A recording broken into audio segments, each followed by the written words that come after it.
السلام علیکم ګرانو کتونکو د کډي کلي بدرای په غاړه ناست یو ټولو ملګرو ته سلامونه کوو او دا یو وړه شانتي ویډیو څو شعرونه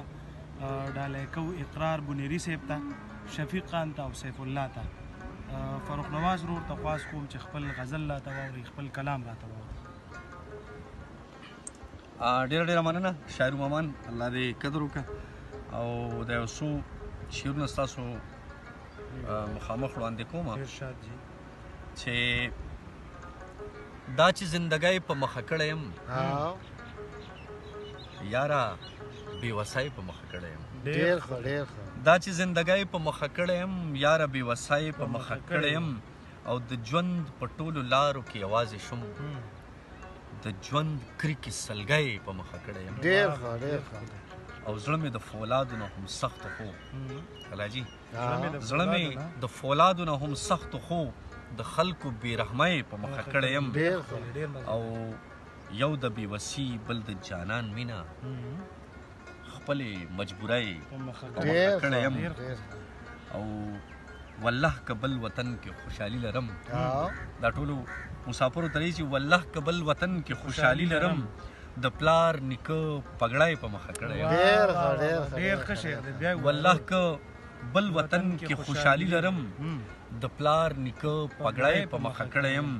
او ډېر خلک مې ولیدل فروخه خو د کلي لیونی په مخه کړی ډېر مننه جي ښه جي یو غزل ټولو ملګرو ته ډالۍ کوو جي او خصوصا بیا به یاد کړو چې اقرار بنیری صاحب او شفیق خان او سیف الله ورور ته خصوصي چې ستا سودا نشم ستا د ګوتو شمیر نشم چې ستا سودا نشم ستا د ګوتو شمیر نشم او جانانه دومره په اسانه به د هیر نشم او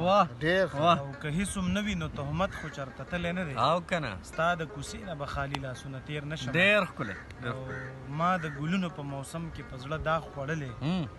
ما د ګلونو په موسم کې په زړه داغ خوړلی هی بیا موسم د پسرلي دی چېرته ډېر نشم او تر هغې خوب نه راځي خوږ زړه مې قرار نه کوي غم چې د ما نه زه د غم نه راچاپېر نشم